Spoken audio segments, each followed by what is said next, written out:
नमस्कार, आप देख रहे हैं न्यूज 18 राजस्थान। आपके साथ मैं हूं आसिफ खान। बुलेटिन की शुरुआत रीट की परीक्षा के साथ। प्रदेश में रीट की परीक्षा खत्म हो गई। लेवल 1 और लेवल 2 की परीक्षा अब खत्म हो चुकी है। अभ्यर्थियों की मिली जुली प्रतिक्रिया मिल रही है। न्यूज 18 पर देखिए लेवल 1 की आंसर की। अभ्यर्थियों को अब रिजल्ट का इंतजार।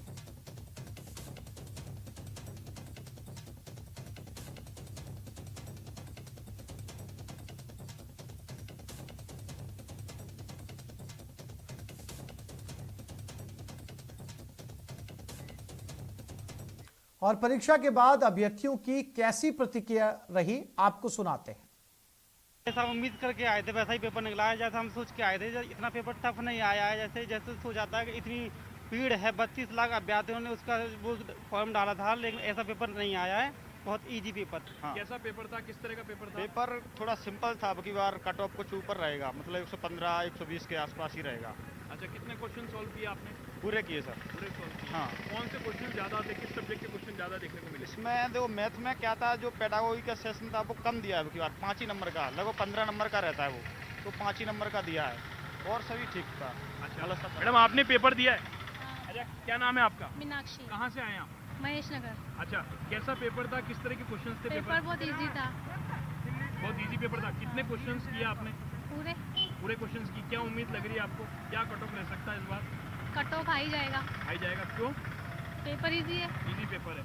पेपर ठीक रहा है। अच्छा। बाकी तैयारी के हिसाब से संस्कृत का बहुत ही अच्छा मुझे लगा। अच्छा। और बाकी सभी सिलेबस के अकॉर्डिंग जैसी तैयारी थी वैसी सब लोगों ने किया है। अच्छा। ऐसी है। अच्छा, जैसा उम्मीद करके आए थे वैसा ही पेपर निकला है। रीट परीक्षा की दूसरी दौर की परीक्षा भी संपन्न हो चुकी है। जो परीक्षार्थी हैं वो बाहर निकले हैं, उनसे हम बात कर लेते हैं। पेपर जो है दूसरे दौर का जो पेपर था वो छूट चुका है। मनीष कुमार हमारे साथ हैं। मनीष जी, कहाँ से आए हैं पेपर देने? झांसी जिले से आया हूँ। अच्छा मनीष जी, बताइए कैसा पेपर था, दूसरे दौर का जो पेपर था कैसा? दूसरे दौर का भी पेपर अच्छा था, जिसमें ईवीएस और मैथ काफी इजी था और हिंदी भी बढ़िया थी। पेपर अच्छा है। जो लगता है कि जितने भी स्टूडेंट आए होंगे 120 130 के लगभग ये आराम से नंबर आएंगे। अच्छा, कितने क्वेश्चन आए थे भैया इस पेपर में, सेकंड पेपर? 150। अच्छा, 150 क्वेश्चन थे। किस तरह के क्वेश्चन ज्यादा रहे इस बार पेपर में? सभी जो पहले आते थे वही ऐसे आए पेपर। अच्छा, सभी तरह के क्वेश्चन थे। आप कहाँ से आए हो भैया? आगरा से। अच्छा, आगरा से आए हो। तो आप क्या सोच करके पेपर देने राजस्थान आए? क्या लग रहा है आपको, किस तरह का पेपर था, क्या उम्मीद रही आपकी? जैसा उम्मीद करके आए थे वैसा ही पेपर निकला है। जैसा हम सोच के आए थे, इतना पेपर टफ नहीं आया है। जैसे जैसे सोच आता है कि इतनी भीड़ है, 32 लाख अभ्यर्थियों ने उसका वो फॉर्म डाला था, लेकिन ऐसा पेपर नहीं आया है। बहुत इजी पेपर था। बहुत इजी पेपर था। तो भैया क्या नाम है आपका? योगेश शर्मा। अच्छा योगेश जी, कहाँ से आए आप? भरतपुर से। कैसा पेपर था आज? पेपर ठीक रहा है। अच्छा। बाकी तैयारी के हिसाब से संस्कृत का बहुत ही अच्छा मुझे लगा। अच्छा। और बाकी सभी सिलेबस के अकॉर्डिंग जैसी तैयारी थी वैसी सब लोगों ने किया है। अच्छा। ऐसी है। अच्छा, आओ भैया इधर आओ। अच्छा, और लोग आपको नजर आ रहे हैं, देखिए तस्वीरें आपको दिख रही है लगातार, जो बच्चों के पहुंचने का जो परीक्षार्थी हैं। क्या नाम है भैया आपका? मेरा नाम अनोखे सिंह है सर। कहाँ से आए हो आप? जी मैं मथुरा यूपी से आया हूँ सर। अच्छा, मथुरा से आप आए हो। क्या सोच के, कैसा पेपर था, क्या सोच के तैयारी करके आए थे? तैयारी के मुताबिक था पेपर? जी बिल्कुल एकदम फर्स्ट क्लास पेपर था सर।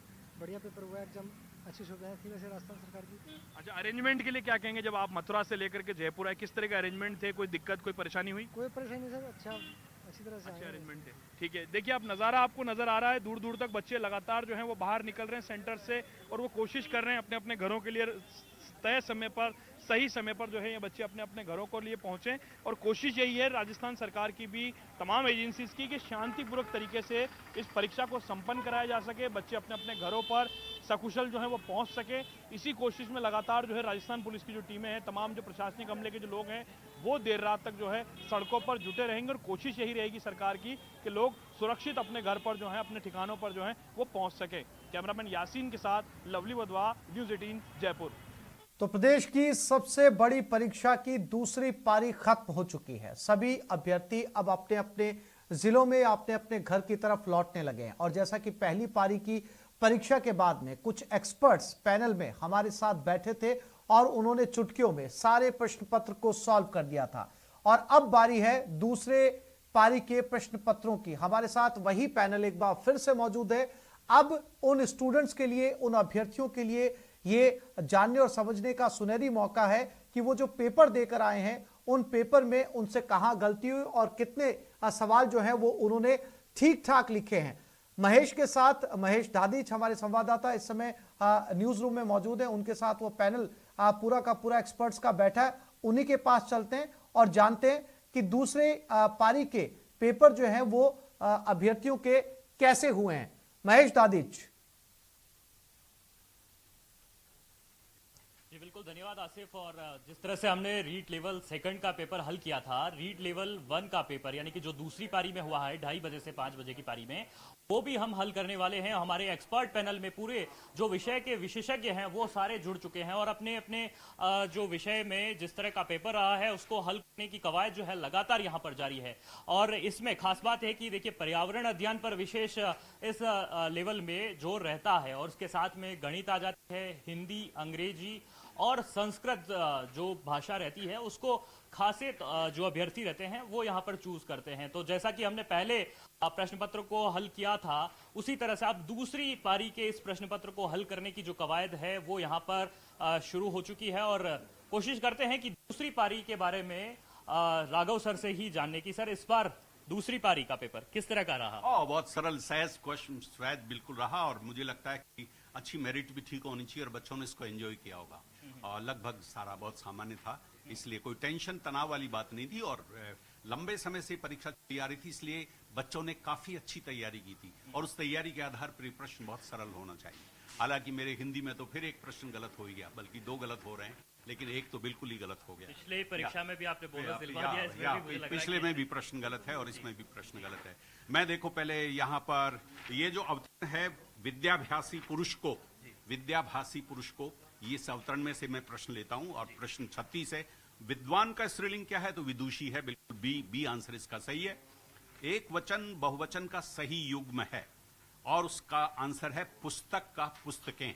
पुस्तक एक वचन और पुस्तक बहुवचन है, तो ये बी आंसर सही है। उद्यत शब्द का सही अर्थ क्या? उद्यत के लिए तैयार, मैं इस काम के लिए उद्यत हूं, इसमें दे भी रखा है, बहुत सरल है और सी आंसर इसका सही है। और उसके बाद में 39वां प्रश्न है, बड़े बड़े महात्मा सदैव लोगों की शंकाओं का समाधान करने के लिए उद्यत रहते हैं। वाक्य में कौन सा काल है? काल पूछा है और यह है सामान्य वर्तमान काल।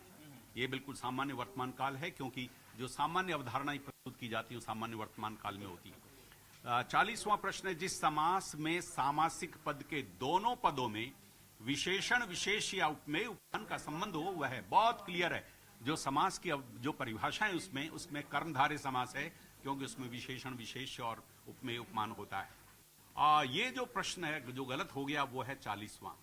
डॉक्टर चंद्रा अदम्य साहस की धनी थी, वाक्य में रेखांकित शब्द में विशेषण है। देखिए, ये वाक्य पिछली परीक्षा में भी था और उसमें साहस को पूछा था और वो भाववाचक संज्ञा थी। यहां पर ये रेखांकन गलत लग गया और ये रेखांकन लग गया वापस साहस के साथ, और साहस तो भाववाचक संज्ञा है और प्रश्न पूछा है विशेषण।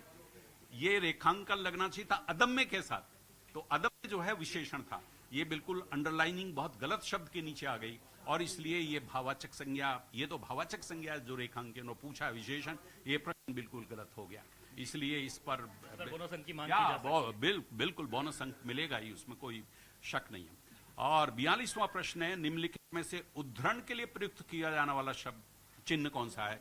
बी है, बिल्कुल जो बी वाला है जिसमें डबल मार्क होता है, बस वो बी वाला है इसमें।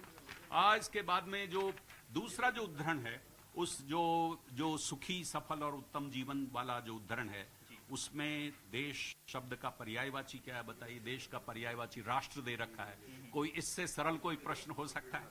दूसरा है, उत्तम का विलोम क्या? उत्तम का विलोम अध है। खूब रटवाते और तैयार कराते, बच्चों को खूब तैयार कर चुके हम लोग। और अपने हित के लिए किया गया कार्य वाक्यांश के लिए एक शब्द क्या है?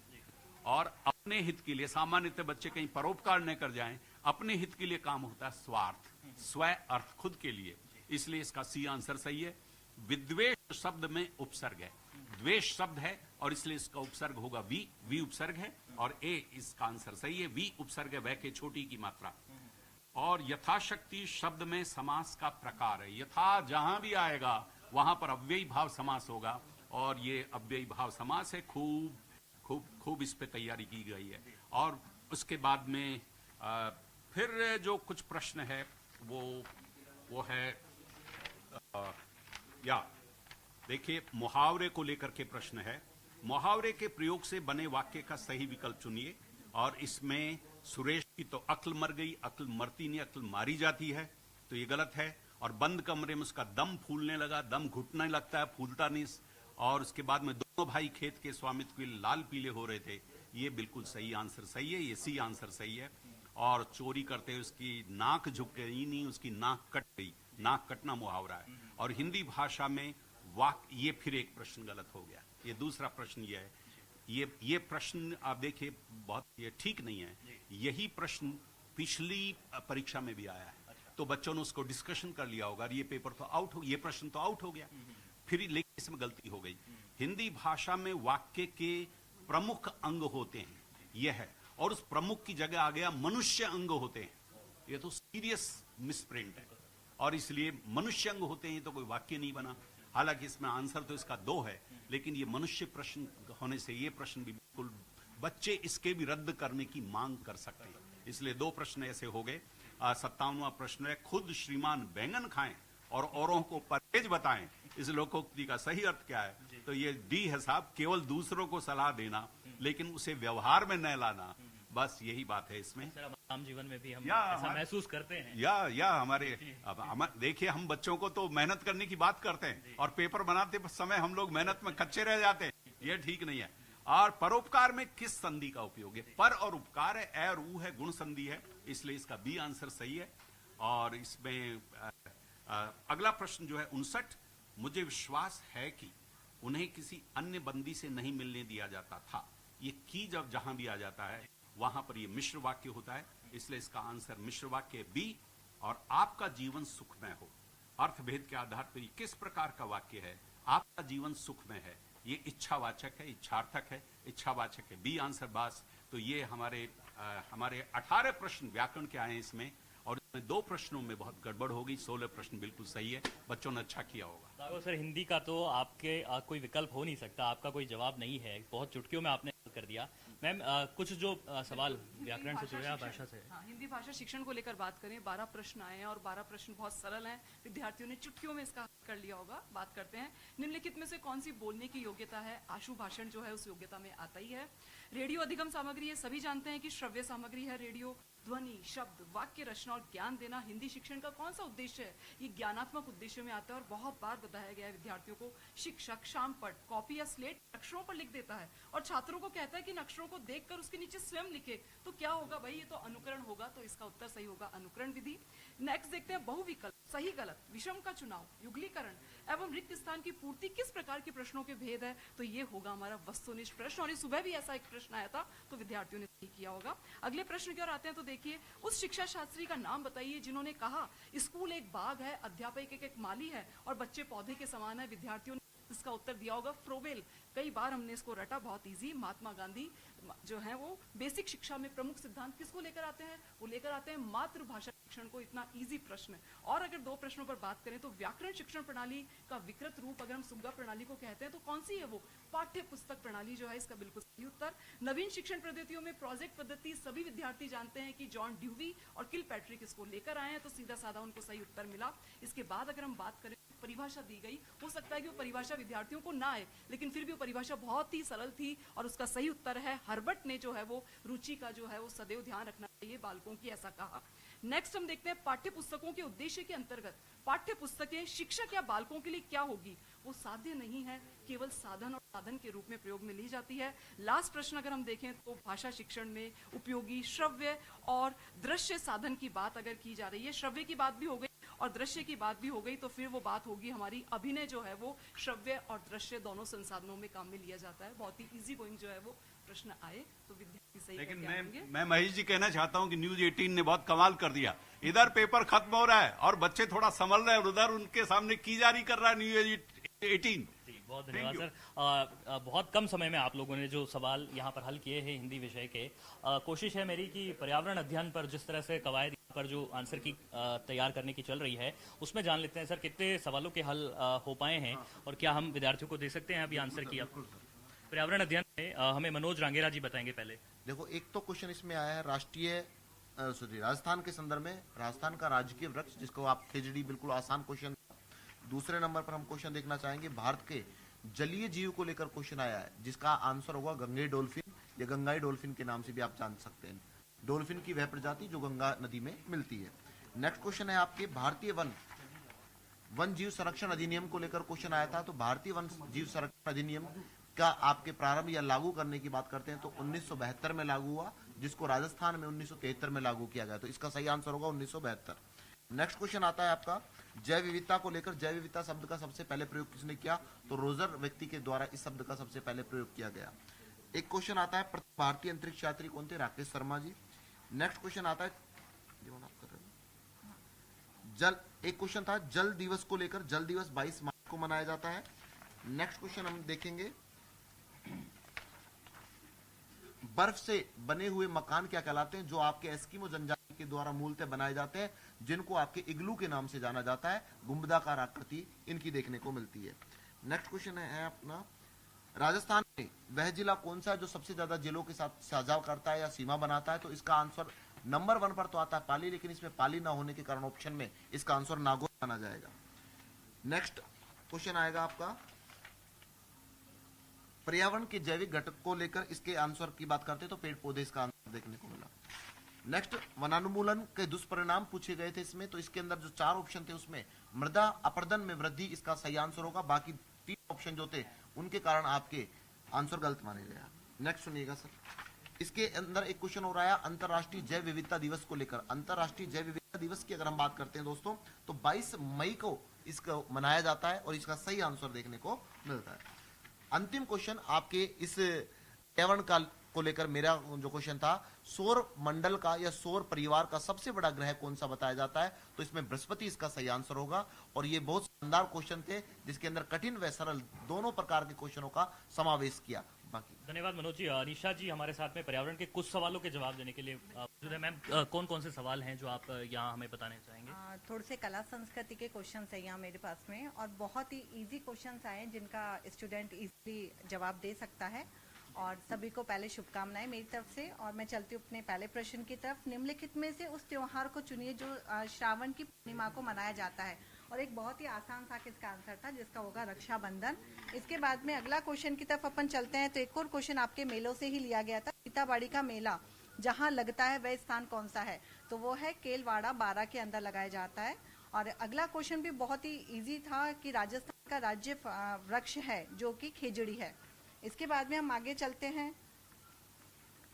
अगला क्वेश्चन जो हमारे सामने आया था वो भी हमारे देवताओं को लेके, लोक देवताओं को लेके लिया गया था। राजस्थान में किस देवता को ऊंटों का देवता के नाम से जाना जाता है? और बहुत ही आसान सा जवाब था, पाबू जी को ऊंट के बीमार होने पर इसकी फड़ को बांचा भी जाता है। और एक और आसान सा क्वेश्चन और आया था हमारे पास में। निम्नलिखित में से राजस्थान के किस दुर्ग को चिड़िया टुक के नाम से जाना जाता है? मेहरानगढ़ दुर्ग होगा इसका राइट आंसर। यस, बिल्कुल बिल्कुल। और मैं कहती हूँ कि एक आसानी से क्वेश्चन थे, इतने कोई टफ इसका लेवल नहीं था। स्वच्छ भारत मिशन कब शुरू किया गया? 2 अक्टूबर 2014 शुरू किया गया था। कोई विरोधाभास? दो बार रिपीट हुआ है। 2 बार रिपीट हुआ है। बिल्कुल। और कपड़ों का समूह है जिन्हें बिना सिले पहना जाता है। ऑब्जेक्टिव देखते ही पता चल रहा है कि इसका सही आंसर कौन सा होगा। धोती, साड़ी और पगड़ी, जिनमें कोई सिलाई नहीं होती है, डायरेक्ट यूज वाले होते हैं। और एक और क्वेश्चन है हमारे सामने, विशिष्ट से सामान्य का सिद्धांत निम्नलिखित में से किसमें उपयोग होता है? तो वो है हमारे आगमन विधि से संबंधित था इसका आंसर। और यहीं पे सर मेरे से जुड़े क्वेश्चंस कंप्लीट होते हैं। धन्यवाद अनिशा जी। हमारे साथ में गोविंद जी हैं विषय विज्ञान को लेकर के। विज्ञान में इस बार किस तरह का रहा? क्या पेपर पैटर्न को लेकर के बात करते हैं पहले साल की तुलना में कठिन आया है या फिर सरल था? क्योंकि इस बार ये कहा जा रहा है कि लेवल 1 का जो पेपर है पहले और इस वक्त रुक करते हैं रीट परीक्षा के मुख्य समन्वयक डीपी जारोली इस समय प्रेस कॉन्फ्रेंस कर रहे हैं, सुनते हैं उनको। एक्टिव हो जाता है। हमने आज कलेक्टर को फोन करे तो हमको इसलिए पूर्ण तवज्जो दी जाती है क्योंकि उनको पता है कि माननीय मुख्यमंत्री जी का इसमें आदेश है। इस सफलता के स्वाभाविक है तो वहां से हुआ जिला प्रशासन, पुलिस प्रशासन, सभी को, मुख्य सचिव जी, एसओजी का बहुत बड़ा रोल रहा।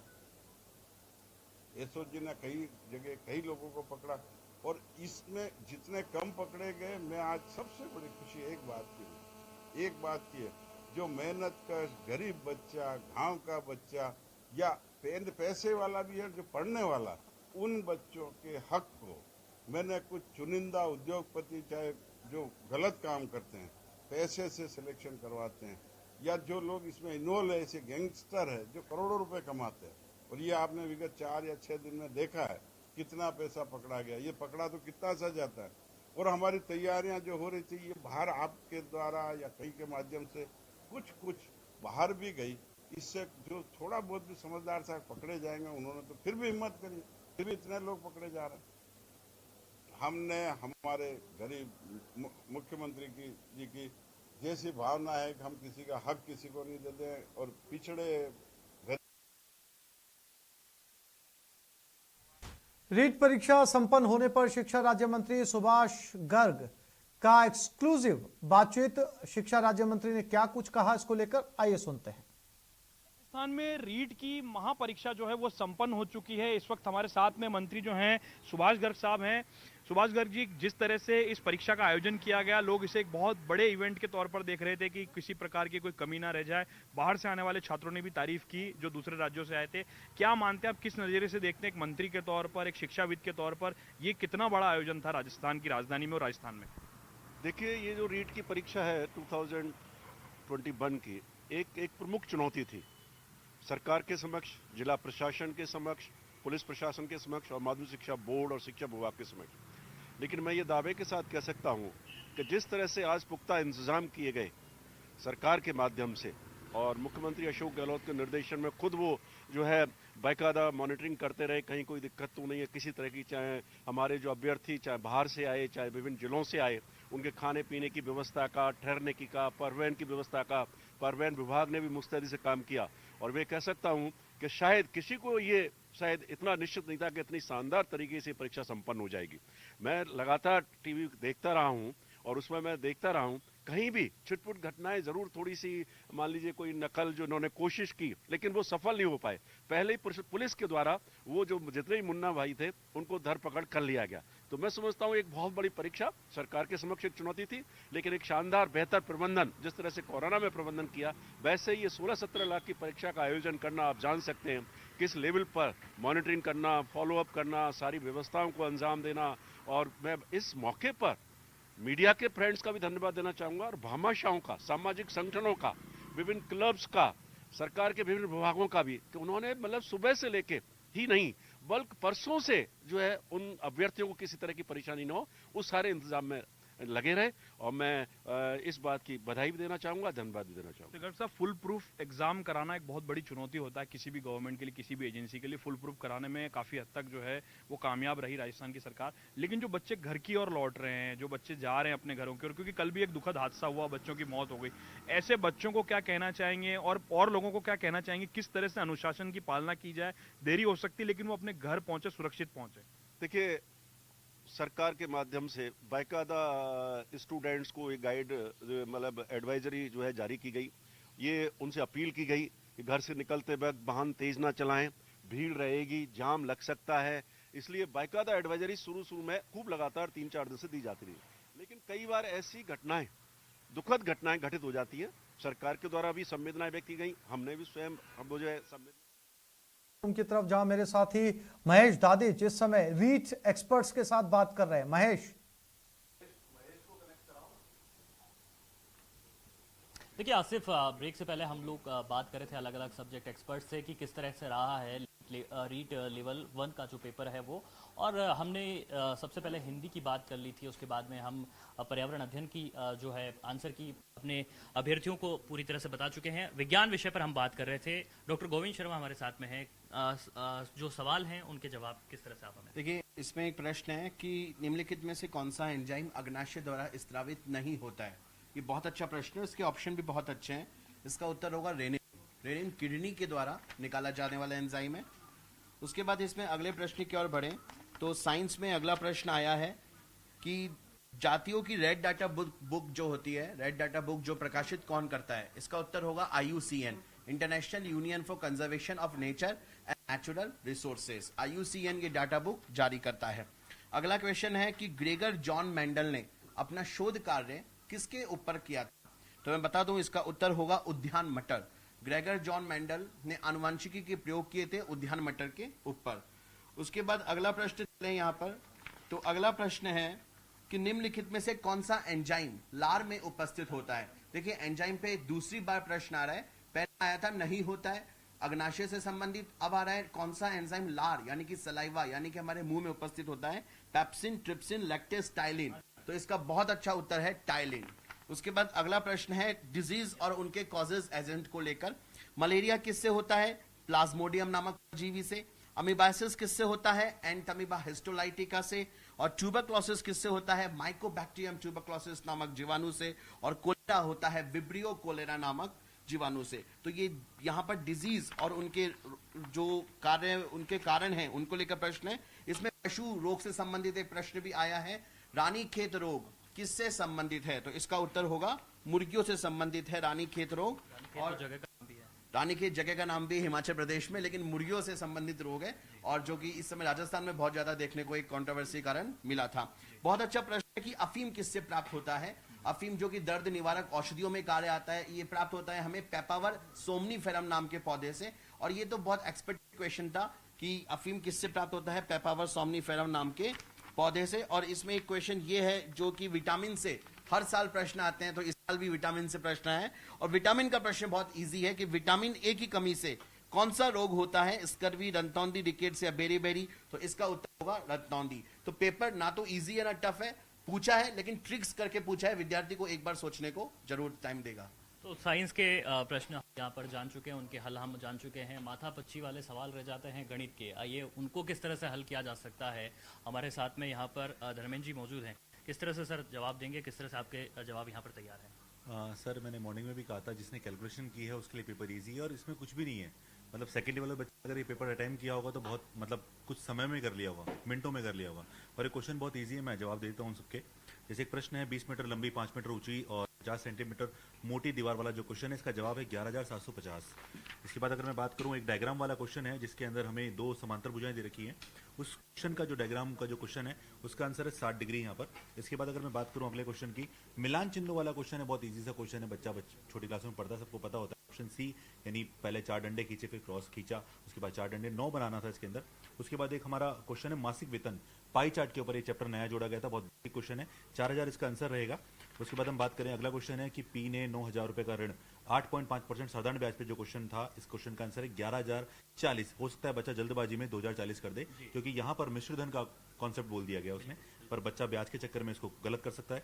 इसके बाद हमारा जो अगला क्वेश्चन है कि जैसे हम क्लास में बनाना सिखाते हैं कि एक पेपर है, इस पेपर को फोल्ड कर लीजिए, ये बेलन बन गया आपका, और इसी पे क्लास में पढ़ाया गया था, एज इट इज क्वेश्चन उठ के आ गया। तो इसका आंसर है 88 सेंटीमीटर स्क्वायर। उसके बाद फिर एक फिगर पे बेस्ड क्वेश्चन है जिसमें जब लाइन एक दूसरे को क्रॉस काटती है तो इसका आंसर रहेगा 65 डिग्री। उसके बाद एक वर्गाकार मैदान का क्षेत्रफल 64 वर्ग मीटर है।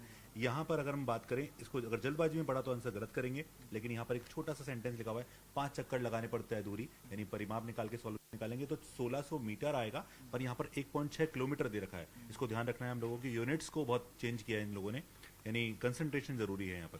उसके बाद 2 मीटर, 1.5 मीटर, 1 मीटर नाप के पानी के टैंक को एक नल द्वारा 20 लीटर वाला क्वेश्चन है, इसका आंसर 2 घंटे 30 मिनट इसका आंसर रहेगा।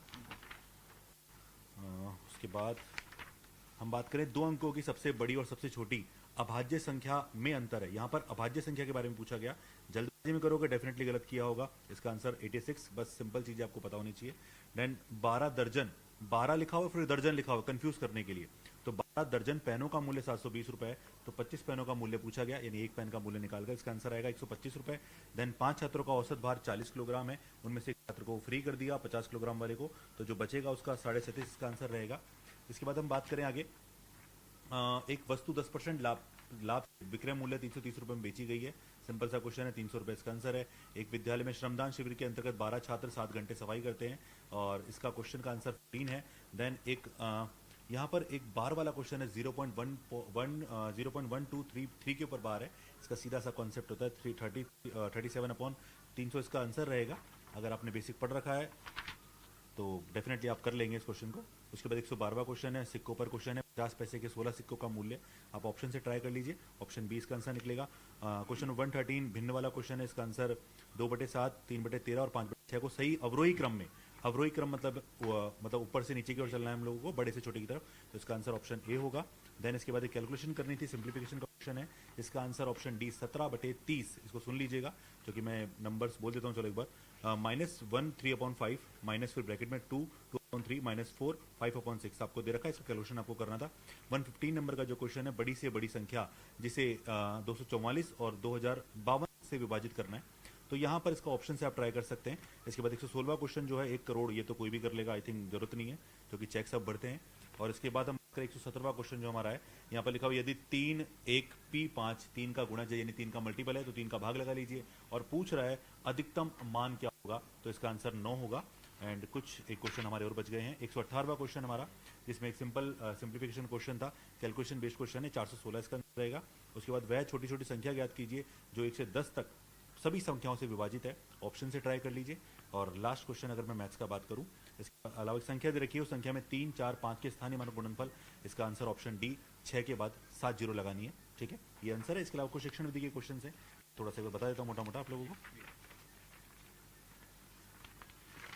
तो इंजीनियर धर्मेंद्र गुप्ता हमें जिस तरह से जानकारी यहाँ पर दे रहे हैं कि मैथमेटिक्स के जो फॉर्मूला हैं वो किस तरीके से आप आजमा सकते हैं। अब हालांकि ये पेपर तो जा चुका है, लेकिन अब मिलान किया जा सकता है। कुछ सवाल और आप बताना चाहेंगे? मैं आपको थोड़ा करेक्ट करूंगा, फॉर्मूले की जरूरत ही नहीं थी यहाँ पे। ये जो क्वेश्चन अब आने लग गए वो फॉर्मूले से आते ही नहीं है। यानी अगर क्लास में आपने क्वेश्चन का लैंग्वेज को निकालना सीख लिया ना, तो आंसर निकालना सीख लिया आपने। यानी अगर आपने केवल क्लास की अगर शुरू की 2-2 क्लास पढ़ ली ना हर चैप्टर की, डेफिनेटली आपने इस पेपर को सॉल्व कर लिया होगा। जरूर आपके पास? हाँ सर, 2-3 क्वेश्चन बता देता हूँ। गणित, सभ्यता और संस्कृति वाला क्वेश्चन, इसका आंसर है हॉगबेन, अलग अलग भागों को जोड़ना, इसका आंसर है शिक्षण विधि। उपचारात्मक शिक्षण की सर्वाधिक सफलता, इसका आंसर है ऑप्शन बी, समस्या के कारणों पर की सही पहचान पर। धन्यवाद सर। तो धर्मेंद्र जी हमें जिस तरह से मैथमेटिक्स के सवाल हल करके बता रहे थे, किस तरह से एक एक सवाल के जवाब जो है उन्होंने आप तक पहुंचाने की कोशिश की है। हमारे साथ में यहाँ पर शिक्षा मनोविज्ञान की बात कर लेते हैं। मोहित जी तैयार हैं आप? तो पूरी तरह बिल्कुल। नमस्कार दोस्तों। और जो दूसरी पारी में पेपर आया वो पहली पारी जैसा ही है, लेकिन इसमें फैक्चुअल क्वेश्चंस ज़्यादा थे। मुझे लगता है कि आपने जब ये पेपर किया होगा तो बहुत मुस्कुराते हुए किया होगा। बहुत इजी प्रश्न है, तो चलिए प्रश्नों के एक बार जवाब देखते हैं। एक 10 वर्षीय बालक की मानसिक आयु 12 है, बुद्धि लगती होगी। सीधे सीधे सूत्र पे था, जवाब है 120। व्यक्तित्व का मनोविश्लेषणात्मक सिद्धांत किसने प्रतिपादित किया? Sigmund Freud. आनुवांशिकी के जनक ग्रेगर मेंडल। जीन पियाजे के अनुसार संज्ञानात्मक विकास की अंतिम अवस्था कौन सी है? तो जवाब है अमूर्त संज्ञात्मक अवस्था। एक स्टेटमेंट को लेकर प्रश्न किया गया कि मानव विकास आजीवन चलता रहता है, यद्यपि 2 व्यक्ति बराबर नहीं होते, किंतु सभी सामान्य बालकों में विकास का क्रम एक सा रहता है। इस कथन का विकास के किस सिद्धांत की ओर संकेत करता है? तो समान प्रतिरूप का सिद्धांत। निम्नलिखित में से कौन सा अनुसंधान स्टीफन एम कोरे से संबंधित है? अब तक ऐसे प्रश्न पूछा गया कि क्रियात्मक अनुसंधान किसने किया, इस बार उल्टा कर दिया है, लेकिन जवाब है क्रियात्मक अनुसंधान। एक व्यक्ति में एक समय में 2 विपरीत इच्छाएं हो तो क्या है स्थिति? तो वह है द्वंद्व। निम्न में से कौन सा मास्लो का आवश्यकता का पदानुक्रम में सम्मिलित नहीं है? 5 उन्होंने आवश्यकताएं बताई हैं और जो सम्मिलित नहीं है वो है व्यक्तिवाद एवं समूहवाद। विश्वसनीयता की अवधारणा से आशय है। अच्छा क्वेश्चन है, थोड़ा सा घुमा के पूछा गया है। जवाब है प्राप्तांकों की बारंबारता। डाउन सिंड्रोम का कारण है, यह है ट्राइसोमी 21, त्रिगुण सूत्रता 21। और फिर बात करें व्यक्तिगत भिन्नता को निर्धारित करने में निम्न में से कौन सा जैविक कारक नहीं है? अब क्वेश्चन जैविक कारक पे है, तो यहाँ पे हो सकता है कुछ हमारे साथी गलती कर गए हों।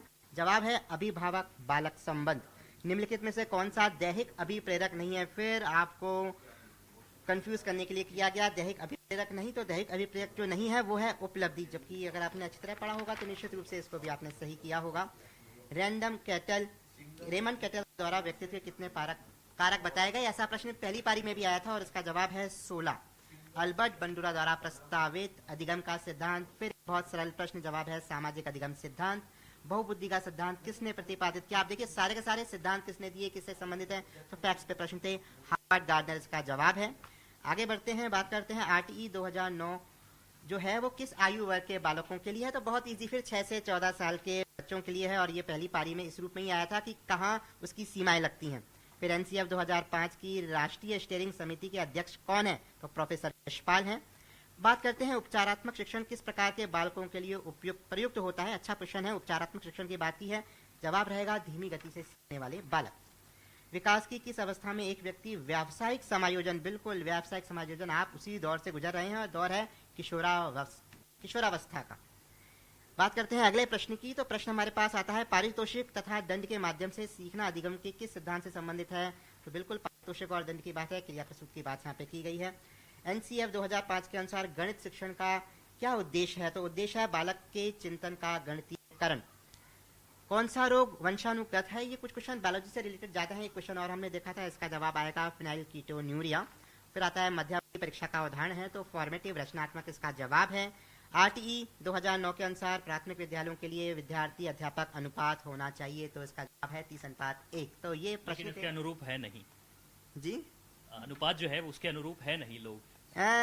देखिए कुछ चीजें ऐसी हैं जो कागजों में हैं वो वास्तव में नहीं दिखती, और ये बात जब हम क्लास में पढ़ाते हैं, कोचिंग में पढ़ाते हैं, तो वहाँ पे भी आती है कि सर जो लिखा हुआ है वो हो क्यों नहीं रहा। तो ये कुछ व्यवस्था की और कुछ विसंगतियां हैं जिनको मनोविज्ञान को मोलिया है, मोहित जी ने अब बांटते हैं। एनके शर्मा जी के पास में अंग्रेजी विषय के जानकार हैं, चलते हैं उनके पास में। सर किस तरह से रहा है इंग्लिश का पेपर? ऐसा रहा है कि इस पेपर को अगर देखें तो 24-25 क्वेश्चंस इजीली हर बच्चा अटेम्प्ट कर लेगा। 4 या 5 क्वेश्चन में थोड़ा सा उसको ट्रिक लगाने की जरूरत है, बाकी ओवरऑल ठीक ठीक बच्चे अपना परफॉर्मेंस दे सकते हैं। तो अभी डायरेक्ट क्वेश्चंस की तरफ बढ़े। यहाँ 61 से लेके क्वेश्चन नंबर 90 तक ये इंग्लिश का पार्ट है, और मैं इसमें बढ़ता हूँ। Question number 61, which of the following contains the same vowel sound? तो इसका आंसर है ए, इसमें सेम वावल साउंड है। क्वेश्चन नंबर 62, इसमें कहा है communicative approach in teaching of English has been practised and developed in. देखिए क्वेश्चन बड़ा ट्रिकी है। आपको पता है कि CLT को डेवलप जो हुआ था वो इंग्लैंड यानी ब्रिटेन में हुआ था, और प्रैक्टिस्ड उन सभी कंट्रीज में था जो नॉन नेटिव स्पीकर्स थी, जहां इंग्लिश मदर टंग नहीं है। तो इस हिसाब से अगर ट्रिक लगाएं तो आंसर इसका हो गया डी, फ्रांस एंड ब्रिटेन। जबकि फ्रांस की कहीं चर्चा नहीं होती। हाँ, इसमें आपकी काम आ गई कि ब्रिटेन से आपका इससे लेना देना है। नेक्स्ट है question number 63, which one is a challenge in the process of teaching English language classes? तो इसका आंसर ए है, लेस इंटरेस्टिंग टीचिंग स्टाइल्स। ये तो सो मेनी रीजंस है, बट जो ऑप्शन है उसके अकॉर्डिंग आंसर आपका ए है। नेक्स्ट है the excessive use of mother tongue is. तो यहां आंसर है आपका अ चैलेंज, क्योंकि जब भी आप फॉरेन लैंग्वेज पढ़ा रहे हो, टारगेट लैंग्वेज पढ़ा रहे हो, तो उसमें मदर टंग का ज्यादा यूज यानी एक्सपोजर ऑफ मदर टंग उतना नहीं होना चाहिए, वरना तो बच्चा सेकंड लैंग्वेज सीखने में प्रॉब्लम होती है। तो आंसर इसका हो गया बी फॉर बॉल। नेक्स्ट है क्वेश्चन नंबर 65, यहां सीधा सीधा क्वेश्चन है the teaching material should be in accordings with the mental age and should be have relevance in real life situation. Answer इसका principle of selection, B answer है। इसके बाद आ जाता है एक पैसेज, और पैसेज पे बेस्ड जो क्वेश्चंस दिए हैं उसमें पहला क्वेश्चन है a student of kalari learns dash philosophy dash attack and self defence. तो इसका आंसर है C for cat, not only but also. Next है ये इसमें साफ नजर नहीं आ रहा, फिर भी मैं कोशिश कर रहा हूं। Kalaripayattu belong to India dash karate belongs to Japan. यहाँ थोड़ा कॉन्ट्राडिक्शन है, तो इसका दोनों सेंटेंसेस के बीच कॉन्ट्रास्ट है, और कॉन्ट्रास्ट को जोड़ने के लिए जो भी दे रखे हैं उनमें से वेयर एज आंसर रहेगा आपका बी। नेक्स्ट है some people still dash to Kalari heavenly origin. तो इसका आंसर है क्लेम, क्योंकि इसका सब्जेक्ट पीपल प्लूरल है और ये सिंपल प्रेजेंट में चलेगा। Next Kalari dash the oldest material art to existence. तो इसका आंसर है इज। ये सब्जेक्ट वर्ब कोंकण का क्वेश्चन है, 2 क्वेश्चन सब्जेक्ट वर्ब कोंकण पे बेस होगा। Now next question, the most subtitle the most suitable title for the passages. इसका आंसर है B, mother of all material arts. Next है patriarchal is one of the category. सीधा सीधा question है, answer है आपका सोनेट सी।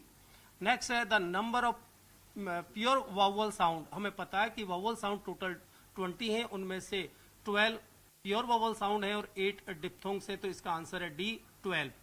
Now next one, जो आपको साउंड सिंबल दे रखे हैं ये 9 है, और ये आते हैं वॉइसलेस कॉन्सोनेंट साउंड्स जिनका नंबर होता है 9। On the other hand voiced consonant sounds are in number 15, उनका संख्या 15 होते हैं। Now next question number 74। NK Sharma ji कितने सवाल पूछेंगे इसमें? Sir 30 question sir. Yes. Now next question है 74, जिसका आंसर है ये करेक्ट फोनेटिक ट्रांसक्रिप्शन पूछा है वाटर। वाटर नहीं होता, वाटर होता है, जिसका करेक्ट आंसर है सी, इसमें जो ऑप्शन दे रखा है।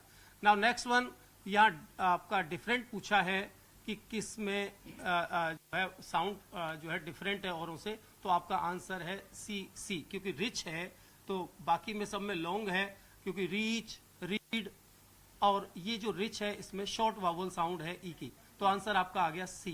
नाउ नेक्स्ट ये क्वेश्चन आपका आ गया लिटरेरी पार्ट से और इसमें फिगर ऑफ स्पीच पूछा है, तो आंसर है इसका अलिट्रेशन। और चूंकि आप आराम से इसमें देख सकते हो वेंट। हाँ बिल्कुल महेश, दोनों पारियों के दोनों पेपर जो है हमारे पैनल एक्सपर्ट जो हैं वो सॉल्व कर चुके हैं और इस डिस्कशन या इस सॉल्यूशन से तमाम अभ्यर्थी और छात्र जान सकते हैं कि वो कितने पेपर सही करके आए, कितने सवालों के जवाब सही दिए और कहां उनसे जो है वो चूक हो गई है। तमाम पैनल में शामिल एक्सपर्ट्स का बहुत बहुत शुक्रिया। इस बुलेटिन में फिलहाल इतना ही। नमस्कार।